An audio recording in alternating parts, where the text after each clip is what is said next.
I don't derive a whole lot of meaning from a lot of those video games, but they do. It makes sense to them. It's something to which they can connect, which leads directly to the fourth characteristic, which is engagement. Again, I said earlier, I'm the only one engaged right now, and it's been work for a long time. Works for a very short period of time.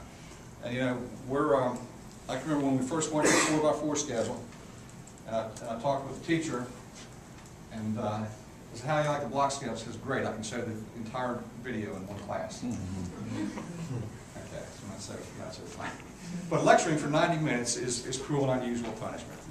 And again, we don't learn by sitting and listening, we learn by doing. We learn by being intellectually engaged. They're engaged in those video games. You know, you can't pull their attention away. You can't distract them when they're engaged in those video games. Fifth characteristic has to do with rigor.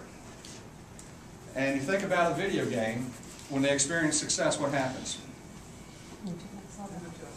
They move to a higher level. The skill level ratchets up immediately. That's my next one, Deborah. Have you heard this? Now, come on, now. Raise your hand if you're going to speak. Yeah, they know whether they've been successful or not, and they don't spend an awful lot of time going over and over and over something that they've mastered.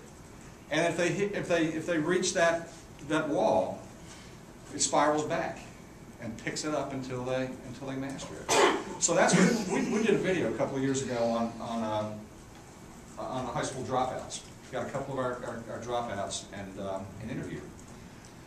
And what they said in their own way was exactly what I'm saying. And one really really struck me. And he said that, you know, I'm kind of a smart guy, and I'd be in class, and the work that we were doing was too easy, and I would get bored. And when I got bored, I aggravated the teacher. What I liked about him was he didn't blame the school. He assumed some responsibility for his dropping out. But our social worker who did the interview did a great job of probing questions. And the first thing he said, he had no one to talk to, no adult to talk with. That goes back to the caring piece. But he said, when it was too easy for me, I'd get bored and I'd aggravate the teacher. And then he said, but I'd come back 2 days later and we were doing something that I didn't understand, that was complex. But what did the teacher remember? That I aggravated her 2 days ago. So she didn't pay attention to me because she thought I just really didn't care. So when she didn't pay attention to me and didn't help me, I aggravated her some more. And so what was happening, he was just down a road that was going to lead to him dropping out. So, but basically what that's saying is differentiating instruction and providing rigor and enabling youngsters to extend themselves. And then the final characteristic is immediate, specific feedback. Do you want to talk about this one, Deborah? They know immediately. They know immediately how well they're doing on at that video game. And you know, sometimes we want to keep it a secret. And you know, I've taught at a graduate level for a number of years, and I kind of always rationalize why I don't always practice what I preach. And I think about when I would give an exam in that graduate class, and rarely did they get the exam back the following class session. And you know, so the whole point was they weren't learning from that, they weren't getting feedback. The only thing I was doing was using that to assign them a grade, and for them to show me. Wasn't using it as a learning tool. Everything that we do needs to be a learning tool.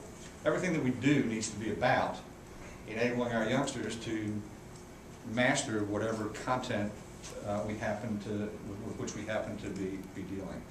So I think about what we characterize as face-to-face characteristics of a great face-to-face classroom, but they're all exhibited in these devices at which youngsters spend an inordinate amount of their time. So if we could bring those characteristics truly to every child, and you know, I used to say bring them to every classroom, but I'm saying bring them to every child now, because every child is not going to be exposed to the content in a classroom setting. And the way we can do this, the easiest way, the most logical way, is through technology. And you know, I think about when I was a high school principal back in the mid-'80s, I was absolutely convinced that the system was exactly how the system needed to be. That it served me well, served my family well, served all of us who were working in that system well. But what it's never done is serve all of our youngsters well.